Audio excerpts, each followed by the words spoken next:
Welcome into the GoVols247 Podcast. I am Patrick Brown. I'll be hosting this episode. I will be joined by Ryan Callahan, and it is Georgia week, people. It is the first big game week of the 2025 season for the Tennessee Volunteers. It is their SEC showdown with early season showdown with Georgia. This game moves from mid-November from the last few seasons to early September, probably a more familiar date on the schedule for a lot of fans who remember this being an earlier game in the season than has been over the past few seasons. We will clean up a few little things from the ETSU game and then look ahead to the matchup with Georgia and the opportunity ahead for Tennessee here on this podcast. We hope you're having a good start to the week and are getting ready for another full weekend of football. And Ryan, how are you doing? How are things in your neck of the woods?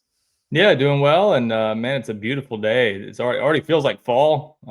It's like in the 70s and sunny today. So I haven't looked at the forecast for this weekend, but hopefully the weather holds and it should be a fun week. It already kind of feels like a big game week. And yeah, you can tell the buzz is building for this one, and fans are going to be pretty amped up by the time we get to Saturday morning with college game day in town and everything that's on the line in this game. So it should be a fun one.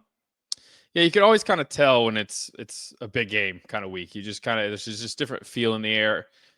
No disrespect to Syracuse or East Tennessee State. Tennessee handled its business in both of those games, but I think as Nathan Robinson said after the game on Saturday, the real business starts now. So if Tennessee wants to put its best foot forward early in the SEC race and maybe give itself some margin for error in what is looking like a more difficult schedule than maybe everyone thought a few weeks ago, then you win this game. But as you mentioned, Ryan, College Game Day will be here. Tennessee is getting the ABC crew with Chris Fowler, Kirk Herbstreit, and Holly Rowe on the game with a 3:30 kickoff that was set a while back, if everyone is wondering why it's not a night game. Back in the summer when some of these first 3 weeks of game times were announced, it was Florida LSU in Baton Rouge that got the night game, and then Florida went and lost to USF. So if they were doing a 6-day window, they might have switched it and given Tennessee a night game. Alas, that is not the case, but Tennessee is getting the ABC treatment and College Game Day as well. So it'll be a big weekend. John Henderson will have his College Football Hall of Fame presentation as well during the game. It'll be great to see him. I bet he will be easy to spot in the crowd and on the field as one of the biggest people to ever have played college football or NFL football. So that will be a cool scene as well. As Josh Heupel mentioned on Monday, he will have a lot of his teammates in town as well. So, and we are recording this on a Monday afternoon. We did hear from Josh Heupel and 3 players earlier on Monday. So, Ryan, what was your biggest takeaway from what we heard, whether it was from Josh Heupel or any of the 3 players, which was Dominic Bailey, Andre Turrentine, and Star Thomas? Yeah, I guess kind of like usual, I took away a little more from the players because Josh Heupel is usually doing his best not to say anything interesting, not to make any headlines, and not to give away anything about injury updates, which he didn't have to. He got to point to the injury report coming Wednesday night during his Monday press conference. He's been waiting to use that one probably the first 3 weeks, but now he can just say, "Yeah, wait till Wednesday," and you'll see about that. But at least we will get some official word on injuries this week, beginning Wednesday night for the next 3 days after that. But yeah, I think you can tell from, again, like you said, kind of just in addition to what you feel in the air being around the complex, it's also in what the players said that you can tell this is a different week. Dominic Bailey kind of admitted that when you walk in the facility, you can just sort of tell there's a different approach to a week like this. And so I think that's been evident in the first day and a half or so of preparations. And this team knows there's a lot on the line. And whether they admit it or not, I do think there's a little more belief, in the locker room going into a game like this. I don't know if last year playing Georgia more of a 4-quarter game in Athens made a big difference. But either way, I think this team has gotten to the point, beating Alabama 2 out of 3 years. They just, I think, are finally at a point where they think that, they were in a college football playoff game last year. They don't think they're going to be outclassed by anyone. And I think that makes a difference going into a game like this where College Game Day is going to be in town, where there's going to be so much attention on them. I think they feel they belong on this stage as opposed to being sort of the guest or the underdog on this stage, just a team playing a top 5 team. I think they feel like they belong in this kind of game and have every right to think they can win. So I think that's a difference maybe from a couple years ago when they were still getting used to the idea that they were maybe a top 10 or top 15 team. This I think team feels a lot different about approaching a game like this, and I think they feel pretty good about themselves after the first 2 weeks. Still we'll have to wait and see later in the week about, injuries coming out of the ETSU game. There's some guys held out. David Sanders, obviously, Tyree Weathersby, Jackson Moy, what sort of their status. It's already been reported, and no surprise here, of course, that Ricky Gibson and Jermod McCoy will not be playing in this game. We knew Gibson is out for a while, and McCoy, it didn't sound like anything was trending toward him being a factor in this game. So Tennessee will have to continue to go with what they've had at corner, which is Colton Hood and Ty Redmond last week, and it's gone pretty well so far, but this is a different type of test. And Patrick, you touched on this earlier in our video we recorded on campus. Bigger test for the safeties too. This is a big week, I think, for Jalen McMurray in the slot, for safeties like Andre Turrentine. They've got to be really on their game with the way Georgia uses the tight ends in the passing game. That's where they kind of got eaten alive a bit last year with Oscar Delp and some other guys making some big plays in the passing game, and we'll see if they can do a better job of defending Georgia this week. But it's definitely I think a heightened sense of awareness of what's at stake in this game, and a lot of excitement about what that environment's going to be like Saturday at Neyland Stadium. Yeah, you mentioned injuries. I think the I don't want to say the intrigue, but the ones to be watching for that Wednesday night availability report will obviously be David Sanders. And you touched on it, I think, in our podcast after the game that, this is a game where you need a lot of talent on the field. And I know some people have, said, well, should you start a freshman his first college football action against Georgia, with what they have talent wise and what Kirby Smart can throw at a freshman right tackle. And sure, it's daunting, but actually, for once, I think I agree with you, Ryan, that that would be a smart move. Again, that's going to be it's going to be determined on if Sanders is cleared. First of all, that's not been the case the first 2 weeks. So we'll see about him. We'll see about Tyree Weathersby, who was, I would say, held out of the ETSU game. I believe that's kind of precautionary just to make sure he was right. But we also kind of thought Sanders was trending towards playing. So we'll have to see. Injuries have been kind of ficky. And then Jackson Moy as well. What is the situation with his elbow? Is he still able to play and be effective? I'm without having spoken to Jackson, I'm sure he wants to play in this game. But obviously with dealing with an elbow situation, can he take on blocks? Can he use it effectively? But Tennessee has a lot of guys. I think they played 11 defensive linemen, Ryan, between 27 and 13 snaps. You touched on the cornerbacks. Ty Redmond and Colton Hood again played some really tight coverage on the outside. William Wright was the third corner. Obviously, they still have the fallback plan of sliding Jalen McMurray outside to corner and playing Boo Carter at star if they wanted to. So, but what was your kind of looking back at the last game? How do you think some of those other guys, on the defensive line played, the Jamal Wallace's, Nathan Robinson's, Ethan Utley's? We saw Isaiah Campbell get in the game kind of early as well. What did you think of those guys? And I guess Dominic Bailey sliding inside too. And then what did you think of the cornerbacks and how they played? Yeah, I thought it was a pretty good day overall for all those guys. Now that obviously the competition was the big asterisk there. You aren't going to be tested as much against a team like ETSU, even if they are a decent FCS team, as you will against Georgia. But I thought the corners, played pretty well overall. Didn't give up a lot in the passing game, and then at least while the game was still in question, ETSU basically didn't score in the first half against the defense because their only touchdown came when they were given a turnover at the 5-yard line. So I think they played pretty well while the starters were in there and the main rotational guys were in there. And the defensive line, I think Nathan Robinson again showed up pretty well. I think you've seen some good things out of some of those other guys who played more reps. I think the bigger concern going into the Georgia game now is, again, Jackson Moy, I think, is a really important figure going into this game. Is he going to be able to play and play his usual workload?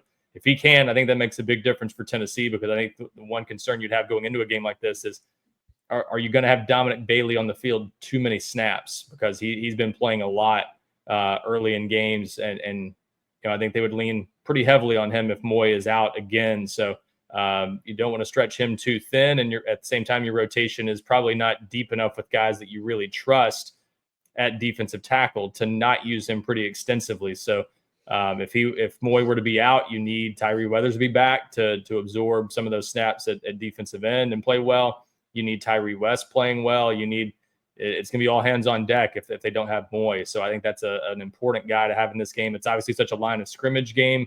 Anytime you play Georgia, you've got to be able to take on those big bodies up front on both sides of the ball. So I think that's a really big storyline for this game. And yeah, I thought they did pretty well, all things considered, defensive tackle. You saw some young guys even get in there. Charles House had a sack and a tackle and a half for loss. So you had some young guys that showed flashes. I don't know if there's anyone that's really going to force their way into the rotation based on that, but you at least know that if you get in a bad situation down the road, there's some young guys that can maybe come along that showed some things Saturday. I think you still got to get Ethan Utley kind of fast track to getting into a bigger role if possible, and need to see if Isaiah Campbell can continue to progress. But you at least got those guys some action, and you've seen what they can do in these first couple games. And then cornerback, that's another situation where I think you got to see Trey Poteet and some other guys behind them, but I thought that Colton Hood and Ty Redmond looked good. You just don't know much about what you have behind them. So you hope everyone stays healthy. As long as Ricky Gibson and Jamad McCoy are both out, you're pretty thin there. I think if someone went down, as you kind of alluded to, Jalen McMurray would be the next guy up at corner, and then you'd slide Boo Carter into the kind of the starting lineup there at the star position, where he's already been playing quite a bit. And now, that's kind of your only guy outside of your starters at cornerback that you really would trust, I think, to throw into the game. So that's not an ideal situation, but I think as long as the main rotational guys are out there, it's still a pretty good situation. But with that being said, Ty Redmond is going to be tested a lot more this week. You got some talent on the outside at Georgia, obviously. So we'll find out more about that group and sort of what they're capable of. But I think so far they've played well, and all things considered with the injuries they've had, it's not been a bad start for Tennessee's defense. Yeah, going to cornerback, William Wright was the third cornerback in the game. Then you saw Trey Poteet, as you mentioned. I think Timothy Merritt was the other one that got a little bit more run than the others in the second half against ETSU. William Wright made a nice play on special teams, catching a punt like he was the returner to pin ETSU inside of its 5. That sequence ended up being nearly a safety with Joshua Josephs getting a sack on third down, and then it set up a Boo Carter punt return right back to the 5. So he's William Wright's played a lot, been on special teams. He was late. He was in the game late against Alabama a few years ago. So, but again, I think in a game like this, if something happened to Hood or Redmond, that they would probably just slide McMurray out there and have him play there and have Boo Carter at star. And at defensive tackle, they slid Bailey inside the starting lineup without Tyree Weathersby at defensive end was Tyree West. He showed up a little bit with, I think he had 3 tackles and a sack. They have Marion Dye there as well. So that's a deep position that kind of affords Tennessee the ability to play Dominic Bailey inside. And I don't think he's a 300-pounder, but he's big enough of a body. He has played inside in some pass rush situations. So that's not entirely foreign to him, but they're kind of just having to, they've got who they've got, and they've got to make it work. But I agree with you that Moy is, if he's able to play and he's able to be fully effective, he's a guy that can hold the point in the middle. You want your best, most physical guys in a game against Georgia. I think the Bulldogs have a couple of question marks health-wise on their offensive line too, so that'll be worth paying attention to when the injury report comes out. But I want to circle back to something we heard from on Wednesday, and maybe this will be a segue into our discussion in the second segment of this podcast, Ryan. But Andre Turrentine, he who made headlines going into the playoff game last season by saying Columbus, Ohio, the Ohio Stadium, the horseshoe wasn't the same as the SEC, and that got played during the game. Some of those comments, he didn't say anything quite inflammatory, but he did kind of, I don't say let the cat out of the bag, but it's sort of say like, hey, we've had this Georgia game on our minds, pardon the pun, on most of the offseason. And he kind of circled back to it and said, after a season, you kind of go back to the games you lost and kind of look at what you did wrong. And just talking to him, he kind of made it sound like Tennessee, and they probably felt the same way at the time, felt like they get away in Athens last season. That was a game Tennessee led 10-0. It was 17-17 at halftime, and then Georgia just seemed to make the winning plays in the second half, went on, I think, 2 long touchdown drives. Tennessee's offense moved the ball a little bit, but couldn't finish drives, couldn't generate big plays. And that was a big loss for Tennessee. It didn't knock them out of the college football playoff, but it knocked them out of the SEC race. It's the closest they've been to Georgia, frankly, and during the entirety of this 8-game losing streak. So what do you make of those comments? Do you think Tennessee has had this game circled, and how different is it now because it's in September and not November, where the stakes were high in those games, because especially the 2022 game in Athens, last season's game in Athens, that was basically a SEC championship game play-in for the most part. This game, if you could lose it and you're still not out of it in the college football playoff era with 12 teams. But what do you make of the stakes of this game and how Tennessee has maybe had it circled and been focusing on it for certainly longer than just this week? Yeah, I think there's some truth to that for sure. Now, I think Tennessee's had its own kind of problems to worry about beyond just preparing for a single opponent because they had The to bring in a quarterback leaving and yeah, other new things quarterback. going on. Yeah, so it's been a different offseason for them, but I think to the extent that you could really look ahead to this season and get excited about what lies ahead, that's an easy game early on the schedule to draw your attention. And they, as you said, I think they felt they were right there with Georgia last year, even though that game obviously got away from them in the second half. And the final score, maybe not as close as the game was for the most part. They were right there with them and felt they were, a defensive stop or two away from having a chance to win that game. And that's that's a big difference. As you said, they hadn't really stayed with Georgia for 3 or 4 quarters in recent years before that. They had the Jalen Wright touchdown run on the first play from scrimmage a couple of years ago, and then that game was over. After that, there wasn't much of a test for Georgia. So again, I think this team feels it belongs on this stage and is capable of competing with Georgia, and that's a bit of a difference from 2 or 3 years ago. And I think they believe they can hang with them, and especially at home where they've been very good under Josh Heupel. I think even on the road they would probably go in with a lot more confidence after how they hung with them last year. But knowing that they're at home where they've beaten Alabama back-to-back times and have beaten Florida, there's a belief they've lost one home game under Josh Heupel, or is it 2? They are 26-4 Oh, in all of Heupel's tenure, and 2 of those losses were to Georgia. They've won 9 in a row since Georgia won there in 2023. yeah. The other 2 losses were both in Heupel's first season. It was Pitt with Kenny Pickett, who went on to win the ACC, and then Ole Miss during the Lane Kiffin golf ball mustard bottle. Joe Milton running out of bounds or running. He didn't run up. Did he run out of bounds? They all run together. Yeah. The quarterback's running out of bounds. That game, Pitt, and then the 2 Georgia games, both that season with that Georgia team that was all otherworldly, and then the 2023 Georgia team too, that was also pretty daggum good. Yeah. It just got ousted out of the playoff by some Nick Saban retirement season magic in the SEC championship game. But yeah, they've been really good at home, but Georgia's been able to come in there and win under Heupel too.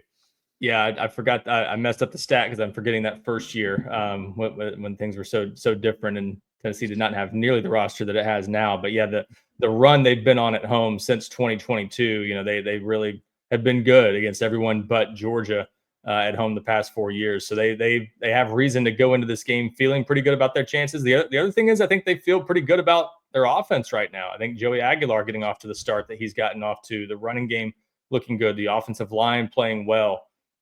Everything that people worried about with this team going into the season has not been concerning really going into this game, even though they've not been tested at this level. So I think just the overall vibes, and again, Tennessee's sort of been playing with house money so far this year. People weren't expecting a whole lot from them.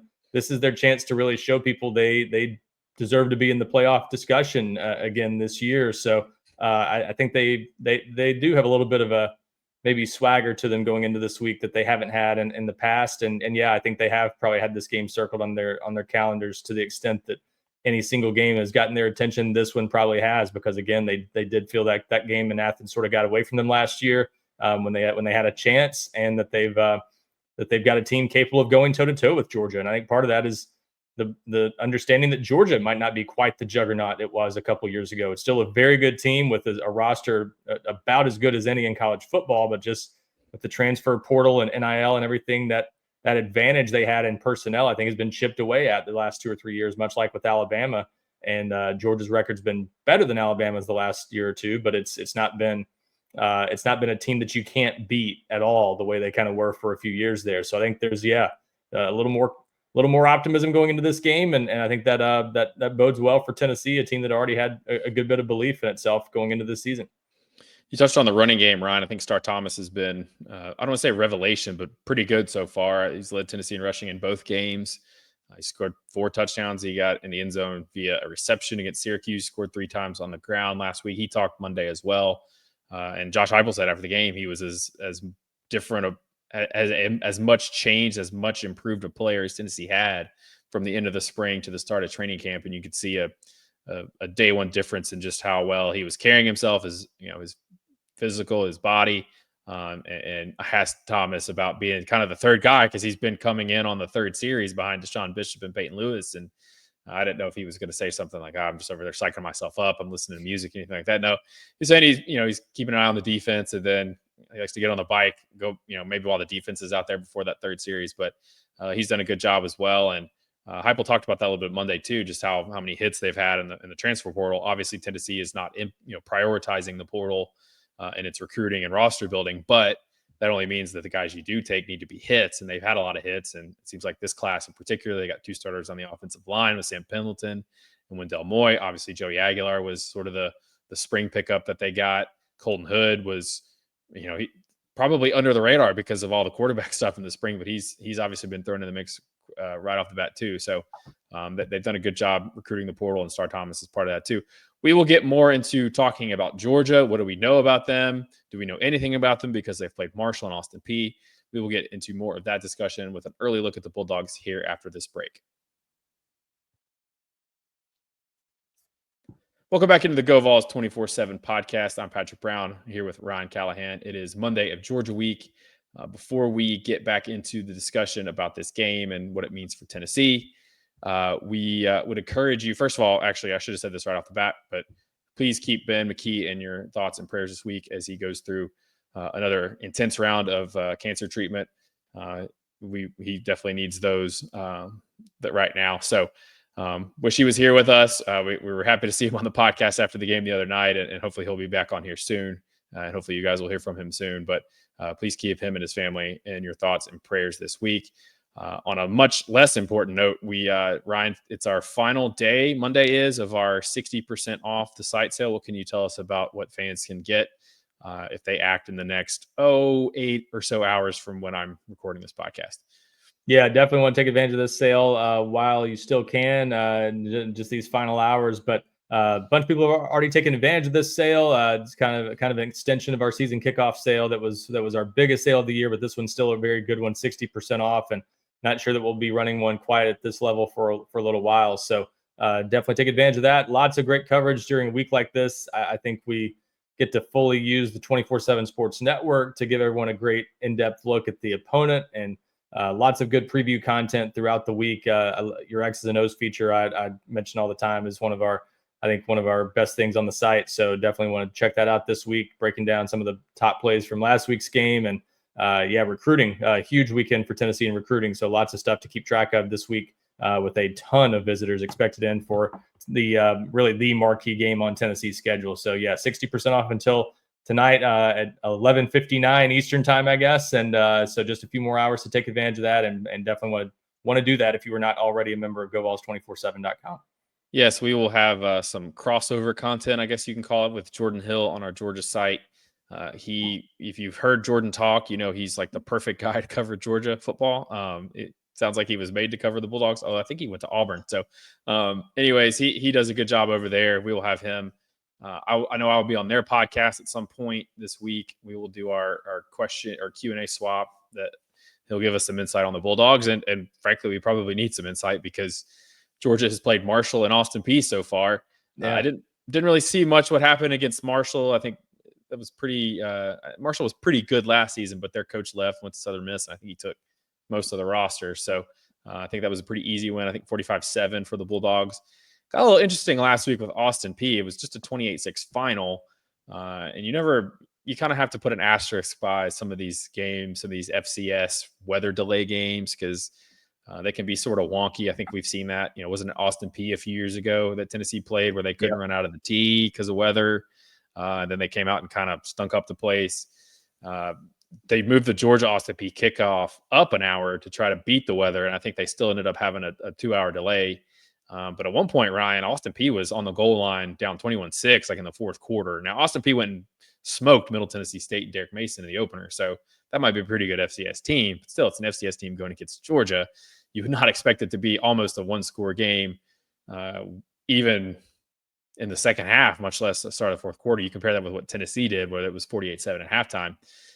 But Georgia had a couple fumbles in that game. I think they had a couple 3-and-outs. They had a sequence at the end of the first half where they had 5 plays from the 1 and couldn't score. So sort of a weird game. And I would caution fans about getting looking too much into those FCS results, because who knows how much Georgia, were they resting guys? Were they not showing anything? But what do we know early? What's the early, like, before we get into too in depth into the Bulldogs? What are your thoughts on what Tennessee can learn at all from these first 2 games that the Bulldogs have played?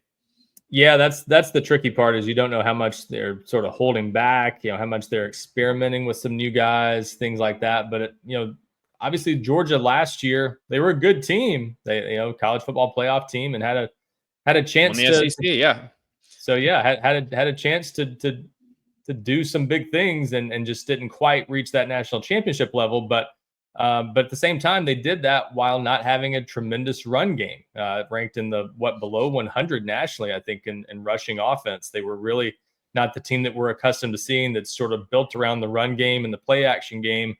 And so that's, if you're looking at any of the early season results, I think that's, if you're looking for a reason for optimism as a Tennessee fan, I think that's the thing here. Georgia doesn't, on the surface at least, doesn't look like they're significantly better in the run game yet. Maybe a little bit of progress there, but Tennessee's usually pretty good against the run, and right now there's no reason to think that Georgia's just going to manhandle Tennessee in the running game. So that's a positive. And if again, not knowing how Austin Peay defended them, because I haven't watched that game, it looks like they may have done either did a lot to try to keep the ball in front of them and not get beat down the field, or Georgia just didn't do much to spread the field very much or stretch the field. They didn't. They only had 3 guys that averaged more than 10 yards a catch, and so it looks like they're having to work the short passing game a little bit, not really throwing the ball down the field a ton, at least not with much success. But Gunnar Stockton has been efficient so far, and is a pretty good runner. So I think Tennessee's still got some things to worry about there with Gunnar Stockton. But yeah, 421 yards of total offense against Austin Peay. That's obviously not going to make Tennessee shaking its boots going into this game. I think they feel, I'm sure they see some things on film that worry them, but I think they feel that they're capable of hanging with Georgia. And defensively, Georgia's going to be very good. That's where Georgia is always going to be stout under Kirby Smart. They've pretty much always been that kind of team. So plenty of talent on both sides of the ball, but especially the defense, is going to be a challenge. But offensively, to the extent that Georgia might be able to sort of run you out of the building in the past, I don't know that this team is looking like the type of team that's likely to do that. And that's one of the reasons for optimism, I think, for Tennessee going into this one. Yeah, we should point out that the line on this game has gone, from around a touchdown in Georgia's favor to 3.5, 4.5 points? Yeah. Right? I haven't seen the latest updates today, but yeah, it's moved in Tennessee's favor since it opened up. And that's interesting. I mean, obviously they're the home team, and a lot of people think Tennessee is at least capable of keeping it close. But yeah, for the offseason, at least, this was one of those games that had an early preview line. Tennessee was a touchdown or more underdog early on, and it's down to, I think, 3.5 last time I saw. So that's definitely a noteworthy move that a lot of people are kind of buying on the Vols early. Yeah, you have that swing, and then you have, I think, both the FPI, the Football Power Index for ESPN, and then the S&P Plus, which is another predictive sort of model that Bill Connolly is. I think he created it, but I think it's really good.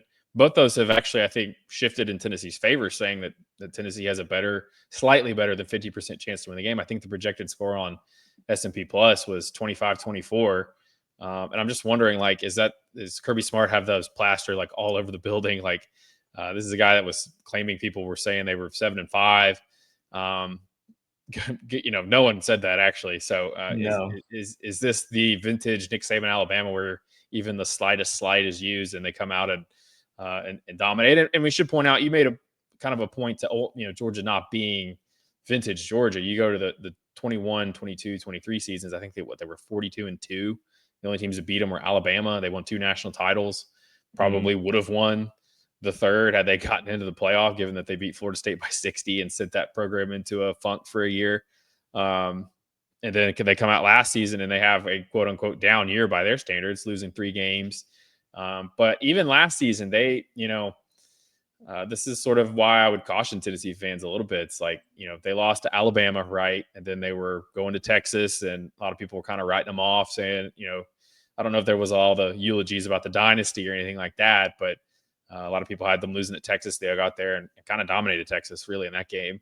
They lose to Ole Miss later in the season, looked really bad. That was before the Tennessee game. Carson Beck was, I think, awful in that game. So there was a lot of question about him. And then, kind of in a backs against the wall situation, they come out and play Tennessee and win that game in the second half. It's obviously not a backs against the wall situation. It's the third week of the season, a lot of football left, but is this sort of for Tennessee? You look at all the great things that Josh Heupel has done, and sometimes I think the job he's done at Tennessee, given what he inherited, is maybe a little underestimated or overlooked, given the success they've had. They've beaten Alabama twice, like you said. They've won the Orange Bowl. They've made the playoff, finished in the top 10, but they haven't beaten Georgia. Is there a mental block in this game, or is that still more reserved for the Gators, who no matter what state they're in, they bring out the worst in the Vols? Do you think there's a mental block? Because we've talked this whole podcast, Tennessee's offense is feeling good.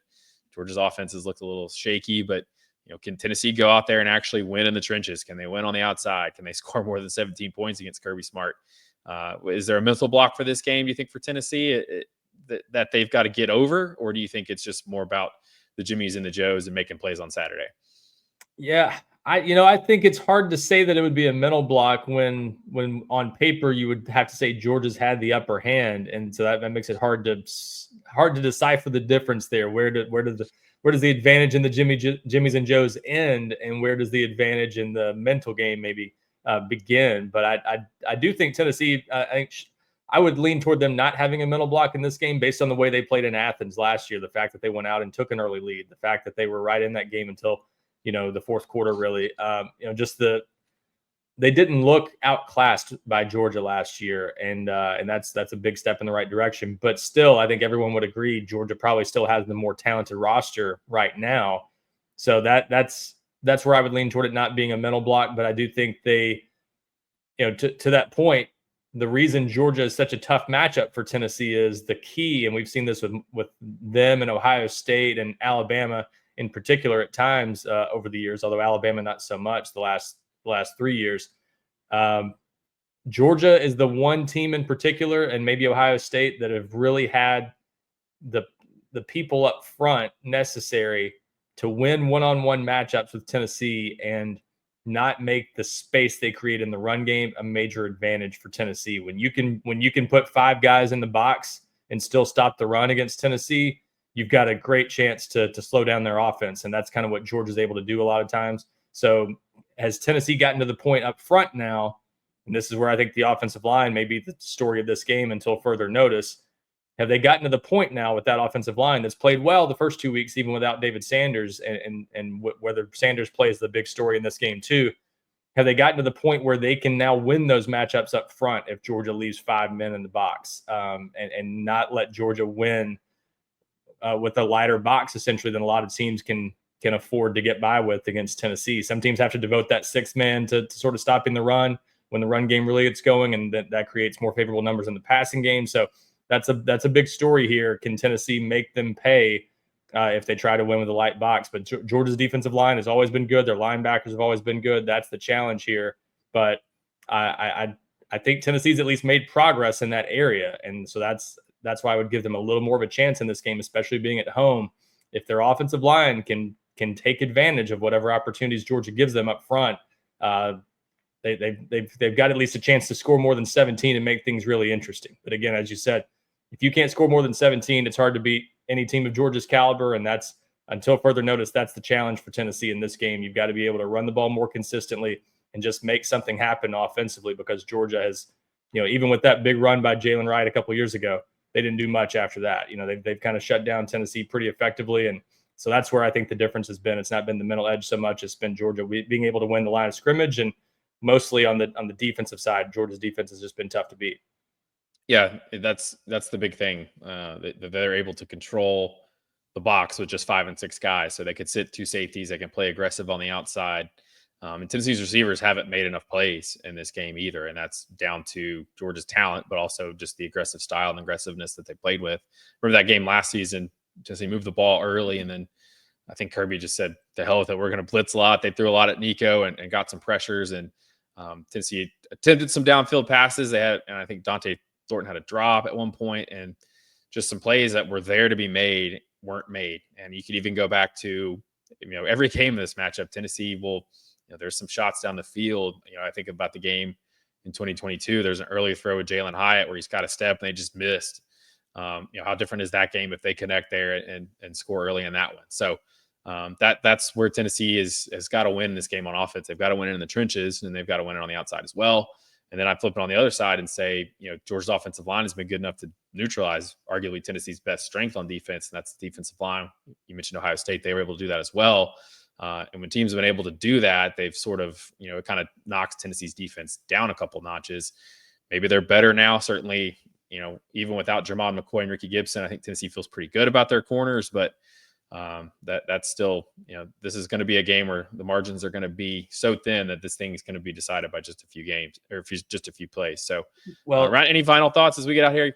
Go ahead. Yeah, I was going to say, I think that, we probably should have gotten to this sooner, but this is obviously a big test for Joey Aguilar too, because you feel pretty good about what you've seen from him so far. He graded out really well on Pro Football Focus this last game against ETSU. So he's been sharp so far, but this is a big test, and he's had some good moments against Power 4 opponents, but he's never really faced a team like Georgia in his career. Clemson probably the closest that he's come to facing a defense quite like this one. And against Clemson, if I remember right, his completion percentage was around 50 in that game. Not very good.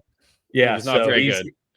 He's got to be efficient in this game. He's got to make smart decisions with the ball. If he throws one up in coverage like he did to Mike Matthews on that deep ball that worked out for a 53-yard touchdown, he may not live to tell about that in this game. It's hard to say for sure. But on the same token, you want his freelancing ability in a game like this, because I think that can be a difference maker against a really good defense like Georgia usually has. I think that's something that we've seen so many times, back when Nick Saban defenses had trouble slowing down Johnny Manziel and those types of guys. You need that ability to make a play outside the pocket and neutralize a pass rush and allow guys to get open down the field. It just helps you in so many areas. And so having that ability to scramble, to direct traffic, to do whatever he needs to do to make something happen outside of just the scope of the play as it's drawn up, I think that's a big deal in this game. So Tennessee's not had great quarterback play, frankly, in this game the last couple of years working in its favor. Joe Milton was, I think, very good a lot of times, but in games like this, his inability to hit a shot down the field showed up in a big way because Tennessee couldn't make much happen. Nico last year had some good moments against Georgia, but again, they just couldn't make the plays down the field when they needed to in the second half to keep drives alive and stay in that game for 4 quarters. So I think get better play out of Joey Aguilar like he's looked the first 2 weeks, and this could be a very different game from what we've seen against Georgia in the past. So I think this will be a great test for Joey Aguilar to see what he's capable of. I think fans are pretty excited about what they've seen from him so far, but now we'll find out, can he do it against a top 5, top 10 kind of defense maybe that like Georgia potentially has this year. Joey Aguilar is Johnny Manziel reincarnate. You heard it here first from Ryan Callahan. Should we just go ahead and start calling him Joey Football? Or I guess he's already got Joey Swag. So yeah, if they get that version, if they get Joey Swag out there, Tennessee will have a pretty good chance of winning. But I know it's Monday. This game is 5 days away at this point. It's a long way away, but it's such a big game that we're going to talk plenty about it today on this podcast, obviously, and have on this podcast. And then we'll continue to discuss it during the week. We will have plenty of coverage up on the site. Ryan touched on X's and O's. Yes, it will be ETSU. It'll probably be a little bit shorter. I did 2 last week for Syracuse. You're probably not going to get 2 this week. And maybe not a whole lot from ETSU because, as you can tell by this podcast, we've already moved on quite a bit. But we'll have plenty of coverage throughout the week. Matchups. We'll have a lot of recruiting coverage. Ryan will with all of the visitors coming in. Tennessee and Georgia obviously recruit a lot of the same players. So there will be players on Georgia's team that those of you who follow recruiting will say, hey, I remember that battle. I remember him when he was coming to campus 3 or 4 times. Tennessee hosted him on an official visit. So many of those guys. And so maybe we'll have plenty of coverage throughout the week. We'll have another podcast as well before you get to Saturday. So appreciate you listening.